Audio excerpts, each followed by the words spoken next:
This is the story on how my old man's Jay tried to rob me. Jay was my brother, or at least I thought he was.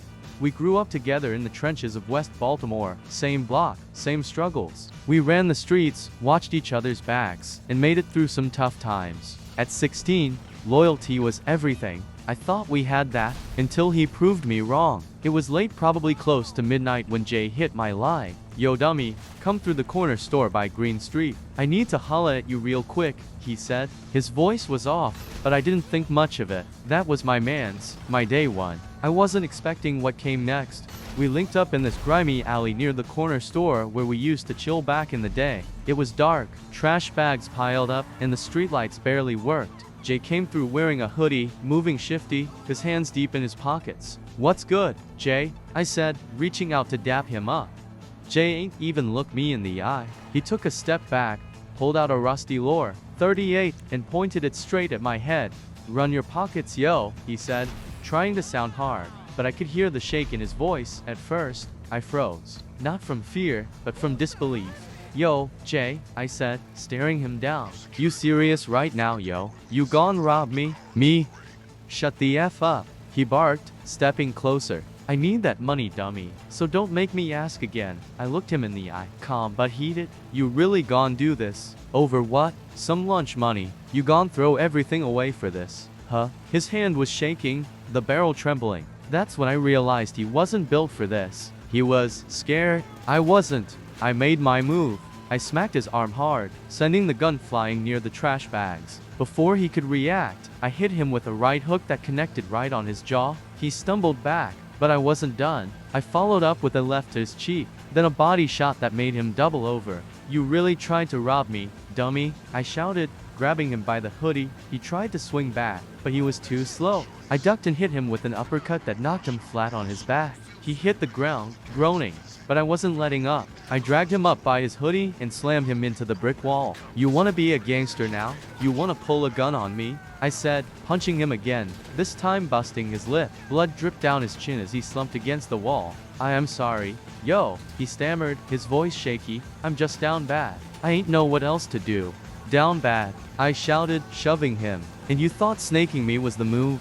You dumb as hell, Jay." I picked up the gun, emptied the rounds, and threw it in the gutter. "Don't ever come at me like this again," I said, leaving him on the ground, busted up and bloody. He didn't say a word as I walked off, but that wasn't the end of it. After I left him in the alley bruised, bloodied, and broken, his girl, Tasha, hit me up the next morning. She and Jay had been together for a while, but everybody on the block knew she deserved better. Tasha was smart, fine, and had this energy about her that pulled people in. Jay didn't know what to do with it, but I did because I'm like that. Her text said, "Have you seen Jay? He didn't come home last night." I wasn't about to tell her what happened. Instead, I said, "Nah, haven't seen him. You good, though? You need anything?" She hit me back quick. "I'm straight, just tired of his shit. He's been acting so different lately." That was my opening. I said, "You deserve better, Tasha. You need somebody who's solid.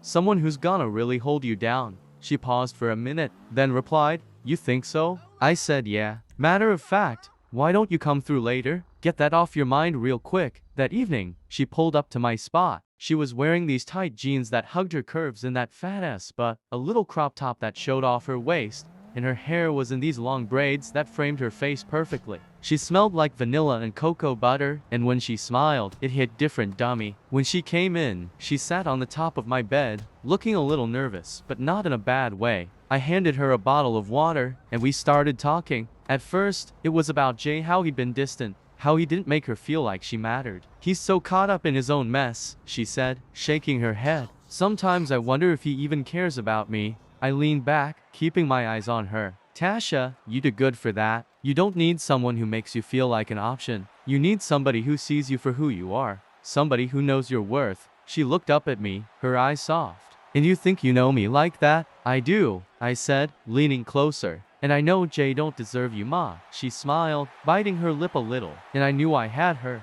I reached out, gently brushing her braid off her shoulder. "You're special, Tasha. You know that, right?" Her voice got quiet. "I don't think anyone's ever said that to me." I leaned in, my hand still on her shoulder, then moved down to her thigh. "Well, I'm saying it now." The air between us got heavy, the kind of tension you could feel. I tilted my head, moving closer until our lips were just inches apart. She didn't pull back. Instead, she leaned in, and when our lips finally touched, it was like time slowed down.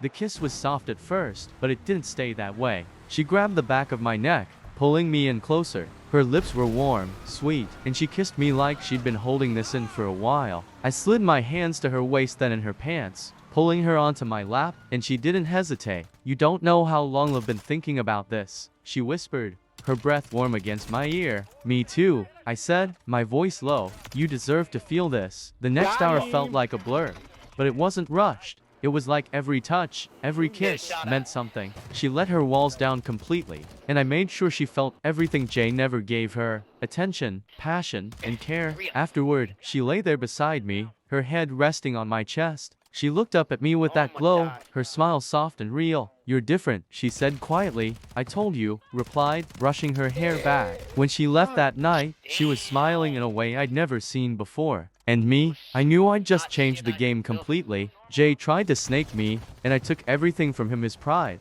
his girl, and any place he thought he had in my life. In these streets, loyalty is everything, and if you cross me, you gonna lose it all. So this is the end of my story. Make sure you like, comment, and subscribe with post notifications so you won't miss an upload, and follow me on Instagram.